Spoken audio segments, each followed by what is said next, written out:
Hello friends, welcome to Xmart study 2.0 YouTube channel. साथियों, आज अर्थव्यवस्था का क्लास करेंगे, यानी इकोनॉमिक्स के टॉप 115 क्वेश्चंस, यानी टोटल 115 जीके क्वेश्चंस करेंगे। भारत की अर्थव्यवस्था का महत्वपूर्ण प्रश्न, ये वो प्रश्न हैं जो आपको 100% आपके पेपर में देखने को मिलेंगे। तो जल्दी से इस क्लास को कंप्लीट देख लेना है, कहीं भी कोई क्वेश्चन को स्किप नहीं करना है। तो चलिए बिना देरी किए क्लास को शुरू करते हैं, देखते हैं क्वेश्चंस। सभी साथियों से रिक्वेस्ट है, क्लास को अपना एक लाइक कर दीजिएगा और क्लास पसंद आए तो अपने सभी दोस्तों के साथ जरूर शेयर करना। आप में से कोई भी साथी नए हैं, चैनल को सब्सक्राइब करके बेल आइकन को ऑन कर लीजिएगा। सभी 2023-24 में जितनी भी गवर्नमेंट एग्जाम्स होने वाली हैं, सभी एग्जाम्स के लिए ये बहुत ही ज़्यादा महत्वपूर्ण है। चाहे एसएससी का कोई एग्जाम हो, MP police, UP police, Bihar police, Rajasthan police, Delhi police, इसके अलावा रेलवे का कोई भी एग्जाम हो या फिर कोई भी डिफेंस के एग्जाम हो, बैंक का पेपर हो आपका, सभी एग्जाम्स के लिए ये बहुत ही महत्वपूर्ण क्लास है। तो देखते हैं क्वेश्चन। पहले क्वेश्चन के साथ पहला क्वेश्चन है, भारत में आर्थिक नियोजन का स्वरूप कैसा है? तो देखिए, भारत में जो आर्थिक नियोजन का स्वरूप है वो साथियों विकेंद्रीकृत, समाजवादी और पूंजीवादी और निर्देशात्मक, यानी ये सभी ऑप्शन नंबर डी इस क्वेश्चन का करेक्ट आंसर हो जाएगा। ठीक है। अगला क्वेश्चन है, भारत में योजना की अवधारणा कब स्वीकार की गई थी? तो देखिए, भारत में योजना की अवधारणा कब स्वीकार की गई थी, यानी भारत में योजना आयोग का गठन कब हुआ था? तो 1950 में। करेक्ट है ऑप्शन नंबर बी 1950। अगला है, भारतीय योजना निर्माण के उद्देश्य क्या हैं? तो देखिए, भारत में योजना के निर्माण का उद्देश्य क्या है? तो करेक्ट आएगा राष्ट्रीय आय में वृद्धि, निर्धनता निर्मूलन, आय और संपत्ति में असमानताओं को घटाना। करेक्ट आएगा ऑप्शन नंबर डी ये सभी। अगला क्वेश्चन है, पंचवर्षीय योजना का अंतिम प्रारूप कौन प्रस्तुत करता है? तो देखिए, पंचवर्षीय योजनाएं जो भारत में बनती थी उनका अंतिम प्रारूप कौन प्रस्तुत करता था? तो राइट आंसर आएगा राष्ट्रीय विकास परिषद। करेक्ट है साथियों ऑप्शन नंबर बी। आज का अगला क्वेश्चन है, भारत में आर्थिक नियोजन कब प्रारंभ हुए? तो साथियों ध्यान दीजिए, भारत में आर्थिक नियोजन का प्रारंभ हुआ था 1 अप्रैल सन 1951 ईस्वी को। राइट आंसर है ऑप्शन नंबर ए 1 अप्रैल 1951। नेक्स्ट क्वेश्चन है, निम्न में से किस अर्थशास्त्री ने विकासशील देशों के लिए रोलिंग प्लान की अवधारणा का सर्वप्रथम समर्थन किया था? ये क्वेश्चन वेरी इंपॉर्टेंट है, याद रखिएगा, गुरनार मीडल ने। राइट है साथियों ऑप्शन नंबर बी। आर्थिक नियोजन विषय है किस सूची का? तो याद रखिए, आर्थिक नियोजन जो है ये समवर्ती सूची का विषय है। करेक्ट आएगा ऑप्शन नंबर सी। अगला है, कृषि लागत एवं मूल्य आयोग कहाँ स्थित है? साथियों ध्यान दीजिए, कृषि लागत एवं मूल्य आयोग ये नई दिल्ली में स्थित है। ऑप्शन नंबर ए राइट आंसर हो जाएगा। चलिए आज का अगला क्वेश्चन है, कृषि उपज के लिए न्यूनतम समर्थन मूल्य की घोषणा की जाती है किसके द्वारा? तो देखिए, कृषि उपज के लिए न्यूनतम समर्थन मूल्य की घोषणा की जाती है कृषि लागत एवं मूल्य आयोग के द्वारा। राइट है ऑप्शन नंबर डी। खेती की अनिश्चितता को कम किया जा सकता है क्या अपनाकर? देखिए, बहुत ही इंपॉर्टेंट क्वेश्चन है, याद रखिए, खेती की अनिश्चितता को कम किया जा सकता है फसल उत्पादन में संकर बीज प्रयोग करके। नेक्स्ट है, खादी एवं ग्रामीण उद्योग आयोग की स्थापना किस पंचवर्षीय योजना के अंतर्गत की गई थी? तो देखिएगा, खादी एवं ग्रामीण उद्योग आयोग की स्थापना साथियों दूसरी पंचवर्षीय योजना के अंतर्गत की गई थी। दूसरी पंचवर्षीय योजना का कार्यकाल 1956 से 61 तक था, जिसका मॉडल पीसी महालनोबिस ने दिया था। पीसी महालनोबिस ने। नेक्स्ट क्वेश्चन है, उद्योगों के विकास, देखिए उद्योगों के विकास तथा औद्योगिकीकरण की रणनीति किस योजना की अंग थी? तो राइट आंसर आएगा द्वितीय पंचवर्षीय योजना की। अर्थव्यवस्था के विकास के लिए केंद्रीकृत नियोजन सर्वप्रथम कहाँ अपनाया गया था? तो याद रखिएगा, अर्थव्यवस्था के विकास के लिए केंद्रीकृत नियोजन सर्वप्रथम सोवियत संघ में अपनाया गया था। साथियों, पूर्व सोवियत संघ किसको कहा जाता है? तो रूस को। याद रखिएगा। अगला है, विशेष आर्थिक जोन अधिनियम संसद द्वारा कब पारित किया गया था? तो राइट आंसर आएगा 2005 में। विशेष आर्थिक जोन अधिनियम ये संसद के द्वारा सन 2005 में पारित किया गया था। राष्ट्रीय विकास परिषद का गठन किस तिथि को हुआ था? तो करेक्ट आएगा 6 अगस्त 1952 को। याद रखिए, 6 अगस्त सन 1952 को राष्ट्रीय विकास परिषद का गठन किया गया था। ज्ञान प्रकाश समिति का संबंध किससे था? तो देखिए, ज्ञान प्रकाश समिति का संबंध था साथियों चीनी घोटाला से। करेक्ट आएगा ऑप्शन नंबर सी।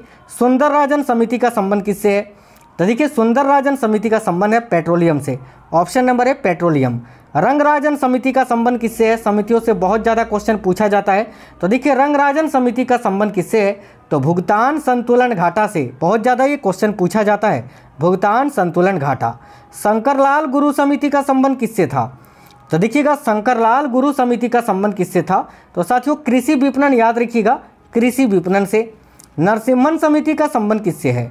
तो याद रखिएगा नरसिम्हन समिति का संबंध है बैंक क्षेत्र के सुधार में। ऑप्शन नंबर बी राइट होगा। विश्व में रेशम उत्पादन में अग्रणी राष्ट्र कौन सा है? यानी विश्व का वह कौन सा देश है जो कि रेशम के उत्पादन में सबसे आगे है? तो राइट आंसर आएगा साथियों चीन, ऑप्शन नंबर ए। चलिए अगला है, निम्नलिखित फसलों में से कौन सी फसल भारत में संसार के सभी देशों से अधिक होती है? यानी इनमें से कौन सा वो फसल है जो कि संसार में सभी देशों से अधिक होती है भारत में? तो देखिए करेक्ट आंसर आएगा गन्ना, sugarcane, option number C correct है। भारत का प्रमुख आयातक देश कौन, आयातक है किसका? यानी भारत जो है प्रमुख रूप से इनमें से कौन से खाद्य पदार्थ को आयात करता है? तो देखिए राइट आंसर आएगा दलहन और तिलहन दोनों को ही। तो ऑप्शन नंबर सी करेक्ट है, इनमें से दोनों का। भारत में किस फल की कृषि के अंतर्गत सर्वाधिक क्षेत्रफल है? यानी इनमें से कौन सा फल है जिसका उत्पादन के लिए भारत में कृषि के अंतर्गत सर्वाधिक क्षेत्र है, यानी सर्वाधिक क्षेत्रफल पर भारत में उस फल की कृषि की जाती है? तो राइट आंसर आएगा आम। देखिए आम के उत्पादन में भारत सबसे आगे है। विश्व के 50 से 55% आम का उत्पादन केवल भारत में होता है। और आम के सबसे बड़ा उत्पादक राज्य कौन सा है? तो आंध्र प्रदेश, याद रखिएगा। मोटे अनाजों का विश्व में सबसे बड़ा उत्पादक देश कौन सा है? तो देखिए मोटे अनाजों का विश्व में सबसे बड़ा उत्पादक देश है अपना देश भारत, ऑप्शन नंबर ए। निम्नलिखित में से किसको राष्ट्रीय आय में शामिल नहीं किया जाता है? तो देखिए राष्ट्रीय आय में लॉटरी में जीते हुए पैसे को शामिल नहीं किया जाता है। तो राइट आंसर आएगा ऑप्शन नंबर ए, लॉटरी जीतना। बाकी नए पुलों के निर्माण पर किया गया सरकारी व्यय, मालिक के कब्जे में मकानों का आरोपित किराया, ये सभी सरकारी आय में शामिल किया जाता है। अगला है, अमीरों की तुलना में गरीब बचत करते हैं किसकी? तो देखिए अमीरों की तुलना में गरीब बचत करते हैं अपने आय के अपेक्षाकृत छोटे हिस्से की, याद रखिए ऑप्शन नंबर सी। भारत का सबसे बड़ा खनिज तेल क्षेत्र कौन सा है? तो याद रखिएगा भारत का सबसे बड़ा खनिज तेल क्षेत्र है साथियों बंबई अपतट क्षेत्र, ऑप्शन नंबर डी। वाणिज्यिक पत्रिका वाणिज्य का प्रकाशन कहाँ से होता है? तो एक वाणिज्यिक पत्रिका है वाणिज्य, और इसका प्रकाशन कहाँ से होता है? तो मुंबई से, याद रखिएगा ऑप्शन नंबर डी, मुंबई। सार्वजनिक वितरण प्रणाली से संबंधित समिति कौन सी है? तो देखिएगा सार्वजनिक वितरण प्रणाली से संबंधित समिति है वेणुगोपाल समिति, option number C. Abid Hussain समिति किस मंत्रालय द्वारा गठित की गई थी? ये क्वेश्चन भी बहुत ज़्यादा पूछा जाता है। तो आबिद हुसैन समिति किस मंत्रालय द्वारा गठित की गई थी? तो उद्योग मंत्रालय के द्वारा, ऑप्शन नंबर बी राइट है। भारतीय संविधान में शामिल इकहरी नागरिकता किस देश के संविधान से प्रेरित है? यानी भारत में एकल नागरिकता का सिद्धांत अपनाया गया है जो कि किस देश के संविधान से प्रेरित है? तो याद रखिएगा ब्रिटेन के संविधान से, ऑप्शन नंबर ए करेक्ट है। चलिएगा अगला क्वेश्चन देखते हैं। आज का अगला क्वेश्चन है, भारत में निम्नलिखित में से किस उद्योग में सर्वाधिक श्रम शक्ति कार्यरत है? तो करेक्ट आंसर आएगा साथियों कपड़ा उद्योग में। और याद रखिए भारत का सबसे बड़ा उद्योग कपड़ा उद्योग या वस्त्र उद्योग। निम्नलिखित में से किसको भारत के राजनीतिक असंतोष का जनक कहा गया है? तो देखिए भारत में राजनीतिक असंतोष का जनक कहा गया है बाल गंगाधर तिलक जी को, ऑप्शन नंबर डी करेक्ट होगा। किसके निर्यात से भारत की निर्यात आय में सर्वाधिक योगदान होता है? तो करेक्ट आंसर आएगा साथियों रत्न एवं आभूषणों का। जब भारत रत्न एवं आभूषणों का सर्वाधिक निर्यात करता है तो उससे भारत की निर्यात आय में सर्वाधिक योगदान होता है, याद रखिएगा। ग्रेशम का नियम निम्नलिखित में से किससे संबंधित है? तो याद रखिएगा ग्रेशम का नियम किससे संबंधित है? तो मुद्रा के प्रचलन से, ऑप्शन नंबर सी करेक्ट होगा। अंत्योदय कार्यक्रम का उद्देश्य क्या था? तो राइट आंसर आएगा ऑप्शन नंबर डी। देखिए गरीबों में सबसे अधिक गरीब की मदद करना। अगला है, भारत में कुल वन आच्छादित क्षेत्र कितना प्रतिशत पर है? तो याद रखिए भारत में कुल वन आच्छादित क्षेत्र है 23.81%, राइट आएगा ऑप्शन नंबर सी। भारत का सबसे बड़ा व्यावसायिक बैंक कौन सा है? बहुत ही इंपॉर्टेंट क्वेश्चन है। तो भारत का सबसे बड़ा व्यावसायिक बैंक है साथियों Bharatiya State Bank, option number C correct होगा। अगला है, निम्नलिखित में से किस वित्तीय वर्ष में भारतीय रुपये का 2 बार अवमूल्यन किया गया था? तो करेक्ट आएगा 1991-92 में। देखिए अब तक भारतीय रुपये का 3 बार अवमूल्यन किया जा चुका है। सबसे पहली बार 1949 में किया गया था, दूसरी बार 1966 में और तीसरी बार 1991-92 में, याद रखिएगा। अगला है, भारत में हरित क्रांति का जनक किसे माना जाता है? तो याद रखिए भारत में हरित क्रांति का जनक माना जाता है डॉक्टर एम.एस. स्वामीनाथन जी को। और अगर आपसे पूछेगा कि हरित क्रांति की शुरुआत कब हुई थी तो 1966-67 में। और देखिए पूरे विश्व स्तर पर हरित क्रांति का जनक कौन है? तो नॉर्मन ऑनेस्ट बेरलॉग, याद रखिएगा। भारत में प्रथम जल विद्युत संयंत्र की स्थापना की गई थी कहाँ? तो देखिए भारत में प्रथम जल विद्युत संयंत्र की स्थापना कहाँ की गई थी? तो शिव समुद्रम में। ऑप्शन नंबर बी करेक्ट है। आज का अगला क्वेश्चन है, प्याज उत्पादन में भारत का अग्रणी राज्य कौन सा है? यानी भारत का वह कौन सा राज्य है जहां पर सबसे ज़्यादा प्याज का उत्पादन होता है? तो करेक्ट है साथियों महाराष्ट्र, ऑप्शन नंबर डी। आपको बिल्कुल सुपर फास्ट क्लास करवा रहे हैं। देखिए अगला है, भारत में विनिवेश आयोग की स्थापना की गई थी कब? तो याद रखिएगा भारत में विनिवेश आयोग की स्थापना अगस्त 1999 में की गई थी। ऑप्शन नंबर सी करेक्ट है। गिल्ट एज्ड बाजार किससे संबंधित है? तो गिल्ट एज्ड बाजार का संबंध किससे है? तो सरकारी प्रतिभूतियों से। ऑप्शन नंबर सी करेक्ट आएगा। अगला है, देश में रेशम उद्योग का सर्वाधिक स्थानीयकरण किस राज्य में हुआ है? तो याद रखिए रेशम के उत्पादन में सबसे पहला जो राज्य भारत का हुआ है कर्नाटका। ठीक है, याद रखिएगा। तो रेशम उद्योग का सर्वाधिक स्थानीयकरण कहाँ हुआ है? तो कर्नाटका में। बुल एंड बियर शब्दावली का संबंध किससे है? तो देखिए करेक्ट आएगा स्टॉक मार्केट से साथियों। बुल एंड बियर बहुत ज़्यादा ही क्वेश्चन पूछा जाता है, याद रखिएगा स्टॉक मार्केट से। निम्नलिखित में से कौन सा राज्य भारत में चीनी का प्रमुख उत्पादक है? तो करेक्ट आएगा ऑप्शन नंबर डी महाराष्ट्र, याद रखिएगा। आलू अनुसंधान की दिशा में भारत में सर्वप्रथम 1949 में पटना में केंद्रीय आलू अनुसंधान संस्थान की स्थापना की गई। इसे किस वर्ष शिमला स्थानांतरित किया गया था? तो भाई देखिए करेक्ट आंसर हो जाएगा साथियों ऑप्शन नंबर सी 1956 में। देखिए वर्तमान में केंद्रीय आलू अनुसंधान संस्थान कहाँ है? तो शिमला में, लेकिन प्रारंभ में इसकी स्थापना पटना में की गई थी 1949 में। इस चीज़ को याद रखना है। शून्य आधारित बजट तकनीक किस देश की देन मानी जाती है? तो देखिए शून्य आधारित बजट तकनीक ये किस देश की देन मानी जाती है? तो याद रखिएगा संयुक्त राज्य अमेरिका को। और देखिए भारत का वह कौन सा राज्य है जिसने सबसे पहले शून्य आधारित बजट तकनीक को अपनाया था? तो आंध्र प्रदेश, याद रखिएगा। कब? तो 1956 में। 10 रुपये के नोट पर किसके हस्ताक्षर होते हैं? तो याद रखिएगा 10 रुपये का जो नोट होता है उस पर भारतीय रिजर्व बैंक के गवर्नर का हस्ताक्षर होता है। तो ऑप्शन नंबर डी करेक्ट होगा। निम्न आय समूहों को दिए गए अतल्प राशियों के ऋण क्या कहलाते हैं? तो करेक्ट आंसर आएगा सूक्ष्म ऋण, ऑप्शन नंबर बी। निम्न आय समूहों को दिए गए अतल्प राशियों के ऋण को क्या कहते हैं? तो सूक्ष्म ऋण कहते हैं। वित्त आयोग क्या है? तो देखिए करेक्ट आएगा ऑप्शन नंबर डी। संसाधनों के केंद्र तथा राज्यों के बीच बंटवारे पर निर्णय लेता है। ठीक है, अगला है, मौसम आधारित फसल बीमा योजना सर्वप्रथम कहाँ लागू की गई थी? तो राइट आंसर आएगा साथियों हरियाणा राज्य में, याद रखना। मौसम आधारित फसल बीमा योजना सर्वप्रथम हरियाणा राज्य में लागू की गई थी। भारत में मिल निर्मित कपड़े का सर्वाधिक उत्पादन प्राप्त होता है कहाँ से? तो भारत में कपड़ों का सबसे ज़्यादा मिल कहाँ है, या मिल निर्मित कपड़े सर्वाधिक कहाँ उत्पादन होते हैं? तो गुजरात में, याद रखिएगा। कारखाना तो महाराष्ट्र में है।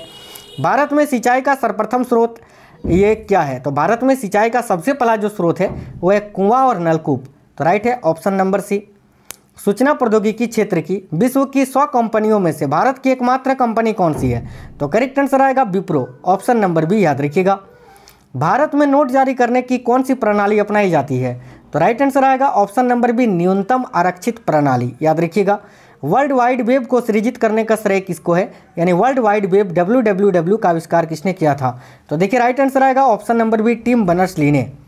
निम्नलिखित में से कौन सी एक इलेक्ट्रॉनिक बैंकिंग डिलीवरी चैनल नहीं है? तो करेक्ट आंसर आएगा option number A, mobile van. बाकी mobile phone banking, internet banking, telebanking ये सभी इलेक्ट्रॉनिक बैंकिंग डिलीवरी चैनल है, लेकिन मोबाइल वैन नहीं है। तो राइट आएगा ऑप्शन नंबर ए। भारत में दार्शनिक मुद्रा प्रणाली कब शुरू हुई थी? तो देखिए राइट आंसर आएगा ऑप्शन नंबर सी, वर्ष 1957 में। बम्बई स्टॉक एक्सचेंज ये कहाँ स्थित है? तो साथियों याद रखिएगा बम्बई स्टॉक एक्सचेंज ये दलाल स्ट्रीट में स्थित है, मुंबई के दलाल स्ट्रीट में। निम्नलिखित में से कौन सा एक साधन केंद्र सरकार के राजस्व का स्रोत नहीं है? तो देखिए इनमें से कौन सा कर है जो केंद्र सरकार के द्वारा नहीं लगाया जाता है? तो करेक्ट आंसर आएगा कृषि आयकर, option number C correct answer आएगा। कृषि आयकर ये साथियों किसके द्वारा लगाया जाता है? तो याद रखिएगा राज्य सरकारों के द्वारा। भारत में शुरू की गई स्वाभिमान योजना किससे संबंधित है? तो देखिए करेक्ट आएगा ग्रामीण बैंकिंग से। ठीक है, भारत में शुरू की गई ये जो स्वाभिमान योजना है ये किससे संबंधित है? तो ग्रामीण बैंकिंग से।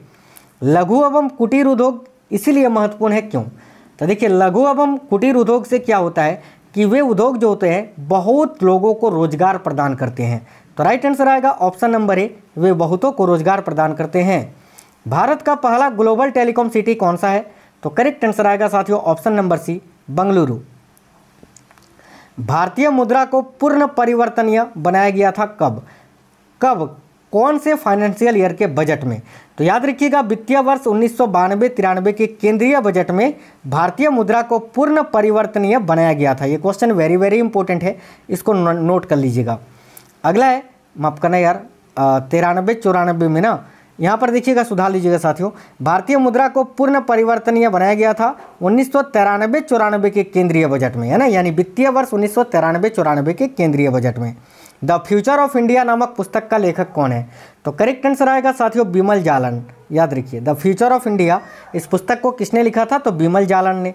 नागरिक विमान एयरबस बनाने वाली कंपनी किस देश की है? तो नागरिक विमान एयरबस बनाने वाली जो कंपनी है वो किस देश की है? तो फ्रांस की। ऑप्शन नंबर सी राइट है। प्लानिंग एंड द पुअर पुस्तक के लेखक कौन है? तो करेक्ट आएगा B.S. मिन्हास। याद रखिए, प्लानिंग एंड द पुअर पुस्तक के लेखक कौन है? तो B.S. मिन्हास। अगला है, हरित क्रांति का सर्वाधिक निराशाजनक परिणाम किस फसल में देखने को मिला? तो साथियों देखिए, करेक्ट आएगा दलहन में। Option number B. निम्नलिखित में से कौन सी एक भारत की सबसे बड़ी सॉफ्टवेयर कंपनी है? तो वर्तमान में साथियों करेक्ट आंसर आ जाएगा TCS, टाटा कंसल्टेंसी सर्विसेज। अगला है, किस प्रकार के उर्वरकों की पूर्ति के लिए भारत पूर्णतः आयातों पर निर्भर है? यानी इनमें से कोई किस प्रकार का उर्वरक है जिसको भारत जो है आयात करता है? तो करेक्ट आंसर आएगा पोटेशिक। Option number C correct answer आ जाएगा। ठीक है, देखिए इस क्वेश्चन का करेक्ट आंसर हो जाएगा साथियों पोटेशिक। याद रखिएगा। मध्याह्न भोजन योजना संबंधित नहीं है किससे? तो देखिए, मध्याह्न भोजन योजना जो है ये किससे संबंधित नहीं है? तो भोजन का अधिकार से, बाकी शैक्षिक उन्नतीकरण से, सामाजिक समता से, शिशु पोषण से, ये सभी से संबंधित है, लेकिन भोजन के अधिकार से संबंधित नहीं है। भारत में सबसे पहले किस राज्य में मूल्य वर्धित लागू हुआ था? तो भारत का वह कौन सा राज्य है जहां पर सबसे पहले मूल्य वर्धित लागू हुआ? याद रखिएगा, हरियाणा। ऑप्शन नंबर सी। एशियाई मत्स्य उत्पादक देशों में प्रथम स्थान किस देश का है? तो साथियों करेक्ट आंसर आएगा चीन। याद रखिएगा, चीन का। ठीक है, किस राज्य द्वारा छोटे किसानों के लिए खलिहान बीमा योजना प्रारंभ की गई है? तो देखिए, किस राज्य द्वारा छोटे किसानों के लिए खलिहान बीमा योजना प्रारंभ की गई? तो उत्तर प्रदेश के द्वारा। ऑप्शन नंबर सी। दिसंबर 2003 में एयर इंडिया ने किस देश के लिए नियमित उड़ान सेवा आरंभ की थी? तो करेक्ट आंसर आएगा चीन। ठीक है, याद रखिएगा, ऑप्शन नंबर बी चीन के लिए। भारत में सड़कों के जाल की कुल लंबाई कितनी है? तो याद रखिए, भारत में सड़कों के जाल की कुल लंबाई है 46.9 lakh kilometre. Option number D correct answer आएगा। नई राष्ट्रीय कृषि नीति 2000 का वर्णन किस रूप में किया गया है? यानी नई राष्ट्रीय कृषि नीति जो 2000 में लागू हुआ था, इसका वर्णन किस रूप में किया गया है? तो याद रखिए, इंद्रधनुषी क्रांति के रूप में। ऑप्शन नंबर बी करेक्ट होगा। मूंगफली उत्पादन में कौन सा राज्य अग्रणी है? तो भारत का वह राज्य जो कि मूंगफली का सबसे बड़ा उत्पादक है, याद रखिएगा, गुजरात। भारतीय हीरा संस्थान कहाँ स्थित है? तो साथियों भारतीय हीरा संस्थान ये तो सूरत में स्थित है। Option number B correct answer आएगा। 1950 में विश्व निर्यात में भारत का योगदान 1.85% था। वर्तमान में यह लगभग कितना है? तो याद रखिए, वर्तमान में विश्व निर्यात में भारत का योगदान है 2%। Option number C 2%। इस क्वेश्चन का राइट आंसर हो जाएगा। आज का अगला है, विशेष आर्थिक क्षेत्र की अवधारणा सबसे पहले कहाँ शुरू की गई थी? तो देखिए, विशेष आर्थिक क्षेत्र की अवधारणा सबसे पहले जो है ये साथियों चीन में शुरू की गई थी। करेक्ट आएगा ऑप्शन नंबर ए चीन। भारत में प्रथम रेलवे लाइन कब बिछाई गई थी? तो देखिए, लॉर्ड डलहौजी ने बिछाई थी साथियों 1853 में। ऑप्शन नंबर सी करेक्ट होगा। अगला है, अंतर्राज्यीय बाजार में किस चीज़ की आपूर्ति में भारत का एक अधिकार है? तो याद रखिएगा, अंतर्राज्यीय बाजार में या अंतर्राष्ट्रीय बाजार में किस चीज़ की आपूर्ति में भारत का एक अधिकार है? तो अबरक का। भारत में सबसे ज़्यादा अबरक का उत्पादन होता है पूरे विश्व में। भारत नाइट्रोजनी उर्वरक की अपनी कुल खपत का कितना प्रतिशत हिस्सा घरेलू उत्पादन से पूरा करता है? तो देखिए, राइट आंसर आएगा साथियों 94%। याद रखना 94%। अगला, आर्थिक विकास के दृष्टिकोण से भारत की गणना होती है किस रूप में? तो करेक्ट आएगा ऑप्शन नंबर सी विकासशील राष्ट्र के रूप में। भारत को विकासशील देश कहा जाता है। संघ सरकार के कर राजस्व में सबसे महत्वपूर्ण स्रोत है कौन सा? तो याद रखिएगा, वस्तु एवं सेवा कर का। Option number C correct answer आएगा। ठीक है, गुड्स एंड सर्विसेज टैक्सेस। अगला है, यानी GST जिसको हम बोलते हैं। अगला है, भारत में रासायनिक उर्वरकों के 2 बड़े उपभोक्ता कौन से राज्य हैं? तो देखिए, भारत में रासायनिक उर्वरकों के 2 सबसे बड़े उपभोक्ता राज्य हैं। याद रखिएगा, पंजाब और साथियों यहाँ करेक्ट आंसर आएगा Haryana. Option number B Punjab एवं हरियाणा। अर्थशास्त्र का नोबेल पुरस्कार किसने स्थापित किया था? तो देखिए, करेक्ट आंसर हो जाएगा, याद रखिएगा, स्वीडन का सेंट्रल बैंक। और भारत भारत के मतलब कि भारत के किस अर्थशास्त्री को सबसे पहले नोबेल पुरस्कार मिला था? तो अमर्त्य सेन को 1998 में, याद रखना। स्वदेशी निर्मित प्रथम बहुउद्देशीय यात्री विमान कौन सा है? तो देखिए राइट आंसर आएगा सारस, ऑप्शन नंबर सी। अगला, भारत में सिक्कों को जारी करने के लिए कौन अधिकृत है? तो करेक्ट आंसर आएगा वित्त मंत्रालय के द्वारा सिक्का जारी होता है। अगला, निम्नलिखित में से कौन राष्ट्रीय खाद्यान्न सुरक्षा मिशन में शामिल नहीं है? तो देखिए राष्ट्रीय खाद्यान्न सुरक्षा मिशन में गेहूं है, चावल है, दलहन है, तिलहन नहीं है। तो करेक्ट आएगा ऑप्शन नंबर ए तिलहन। देश के कुल कोयला उत्पादन में झारखंड की भागीदारी कितनी है? तो भाई हमारे देश में जितना भी कोयला का उत्पादन होता है उसका 40% झारखंड में होता है, याद रखिएगा ऑप्शन नंबर ए 40%। जन योजना का प्रारूप किसके द्वारा तैयार किया गया था? तो देखिए राइट आंसर आएगा जयप्रकाश नारायण के द्वारा, ऑप्शन नंबर डी। निम्न में से किस अर्थशास्त्री ने विकासशील देशों के लिए रोलिंग प्लान की अवधारणा का सर्वप्रथम समर्थन किया था? तो गुरनार मिडल ने, जैसा कि मैंने आपको बताया, आपको केंद्र शासित प्रदेशों में न्यूनतम प्रतिशत वन क्षेत्र कहाँ पाया जाता है? यानी भारत का वह केंद्र शासित प्रदेश जहाँ पर सबसे कम क्षेत्रफल पर वन है, तो याद रखिएगा लक्षद्वीप में, ऑप्शन नंबर डी। योजना पत्रिका का प्रकाशन कहाँ से होता है? तो याद रखिएगा योजना पत्रिका का प्रकाशन जो है ये साथियों सूचना एवं प्रसारण मंत्रालय के द्वारा होता है, option number B correct answer हो जाएगा। चलिए अगला क्वेश्चन है, देखिए देहरादून स्थित फॉरेस्ट सर्वे ऑफ इंडिया संस्थान द्वारा कितने वर्षों के अंतराल पर देश में वनों की स्थिति पर रिपोर्ट प्रकाशित की जाती है? तो प्रत्येक 2 वर्ष के अंतराल पर, याद रखिएगा ऑप्शन नंबर ए राइट आंसर है। अगला क्वेश्चन है, निम्नलिखित में से किन बैंक ने आई वॉच बैंकिंग प्रोजेक्ट को लॉन्च किया है? तो साथियों आई वॉच बैंकिंग प्रोजेक्ट को किसने लॉन्च किया है? तो याद रखिएगा HDFC बैंक ने। ये खास तौर पर आईफोन, एप्पल मोबाइल जो होता है आईफोन के लिए लॉन्च किया गया एक ऐप है। अगला क्वेश्चन है, निम्नलिखित में से कौन RBI का कार्य नहीं है? तो देखिए RBI का यानी रिजर्व बैंक ऑफ इंडिया जो कि भारत का केंद्रीय बैंक है, ठीक है, उसका कार्य नहीं है। तो देखिए इसको बैंकों का बैंक कहा जाता है, बिल्कुल सही है। क्रेडिट नियंत्रण किया जाता है RBI के द्वारा। विदेशी मुद्रा को रखने वाला ये भी है, ये ऑप्शन नंबर सी जो है इस क्वेश्चन का करेक्ट आंसर आ जाएगा। ठीक है, एक सेकंड, ठीक है, एक सेकंड, बिल्कुल। देखिए कृषि विकास के लिए किसानों को प्रत्यक्ष रूप से धन आवंटित करना, ये जो है RBI का कार्य नहीं है, क्योंकि RBI किसी को भी लोन नहीं देता है और RBI में कोई भी व्यक्ति अपना खाता नहीं खोल सकता है। तो ये जो है ये गलत है, तो ऑप्शन नंबर डी करेक्ट हो जाएगा। भारत में 1 रुपये के नोट कौन छापता है? तो करेक्ट आंसर आएगा वित्त मंत्रालय, ऑप्शन नंबर डी करेक्ट हो जाएगा और बी करेक्ट आंसर हो जाएगा साथियों। अगले RBI की स्थापना कब हुई थी? तो देखिए RBI यानी रिजर्व बैंक ऑफ इंडिया की स्थापना 1 अप्रैल सन 1935 को हुई थी और इसका राष्ट्रीयकरण 1 जुलाई 1949 को हुआ था और इसका मुख्यालय मुंबई में स्थित है। ठीक है, यदि कोई किसान ट्रैक्टर खरीदने के लिए ऋण लेना चाहता है तो उसे बैंक किस प्रकार से संपर्क करना चाहिए या किस प्रकार के बैंक से संपर्क करना चाहिए? तो देखिए राइट आंसर हो जाएगा वाणिज्यिक बैंक। ठीक है, RBI तो देगा नहीं, नाबार्ड भी नहीं देगा, वाणिज्यिक बैंक यानी जैसे कि RBI, जैसे कि SBI हो गया, माफ करना RBI नहीं, स्टेट बैंक ऑफ इंडिया आपका हो गया, बैंक ऑफ इंडिया हो गया, पंजाब नेशनल बैंक हो गया, इस प्रकार के बैंक जो हैं वो ऋण देगा ट्रैक्टर खरीदने के लिए।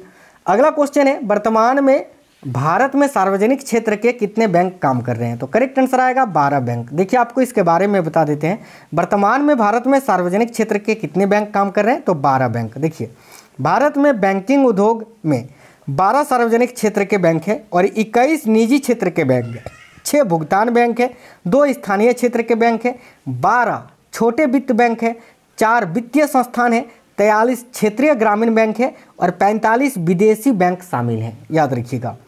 अगला, निम्नलिखित में से कौन सा पद बैंकिंग क्षेत्र से संबंधित नहीं है? तो भाई देखिएगा कौन सा पद है जो कि बैंकिंग क्षेत्र से संबंधित नहीं है। ठीक है, तो वेसेल 3 तो है, वैधानिक तरलता अनुपात ये भी है, मार्जिनल स्टैंडिंग फैसिलिटी ये भी है, विदेशी मुद्रा रिजर्व ये बैंकिंग क्षेत्र से संबंधित नहीं है, तो ऑप्शन नंबर बी करेक्ट हो जाएगा।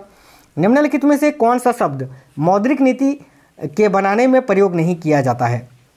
तो देखिए मौद्रिक नीति बनाने वक्त जो है नगद आरक्षित अनुपात, रेपो दर, बैंक दर ये सभी जो है प्रयोग किया जाता है, ब्लू चिप प्रयोग नहीं किया जाता है, तो राइट आंसर आएगा option number D blue chip. Question number है 109, सॉफ्ट करेंसी से क्या तात्पर्य है? तो देखिए सॉफ्ट करेंसी यानी वह मुद्रा जिसकी आपूर्ति मांग की अपेक्षा अधिक होती है, और एक होती है हार्ड करेंसी। हार्ड करेंसी कौन सी होती है? तो वह मुद्रा जिसकी आपूर्ति मांग की अपेक्षा कम होती है, याद रखना, तो राइट आंसर आएगा ऑप्शन नंबर बी। वह वर्ग कौन है जिसको मुद्रास्फीति के कारण सबसे अधिक हानि होती है? तो देखिए राइट आंसर आएगा देनदार को, यानी जो लोन देता है, ठीक है, उसको हानि होती है। और लाभ होता है लेनदार को, याद रखिएगा। तो यहाँ पूछा है हानि किसको होती है, तो देनदार को, ऑप्शन नंबर ए करेक्ट होगा।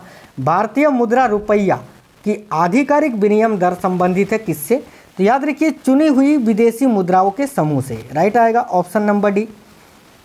गिल्ट एज्ड बाजार किससे संबंधित है, तो सरकारी प्रतिभूतियों से, option number C. With you all the way, यानी हम हर रास्ते आपके साथ हैं, ये किस बैंक की विज्ञापन पंक्ति हैं, तो याद रखिएगा भारतीय स्टेट बैंक की, यानी SBI की ये टैगलाइन है साथियों। भारतीय लघु उद्योग विकास बैंक का मुख्यालय कहाँ स्थित है, तो याद रखिएगा भारतीय लघु उद्योग विकास बैंक का मुख्यालय लखनऊ में स्थित है, ऑप्शन नंबर डी। अगला है निफ्टी। निफ्टी में किस शेयर बाजार का मूल्य सूचकांक है, तो याद रखिएगा नेशनल स्टॉक एक्सचेंज का, यानी option number A correct answer आएगा। तो साथियों आज 115 क्वेश्चन इकोनॉमिक्स का मैंने इस क्लास में आपको कराया, जो कि बहुत ही ज़्यादा इंपॉर्टेंट थे। आपको आज का क्लास कैसा लगा है आप हमें ज़रूर कमेंट बॉक्स में बताइए। क्लास को एक लाइक और अपने सभी दोस्तों के साथ जरूर शेयर कर दीजिएगा। मिलेंगे आपसे नेक्स्ट क्लास में, तब तक स्वस्थ रहें। जय हिंद साथियों, वंदे मातरम।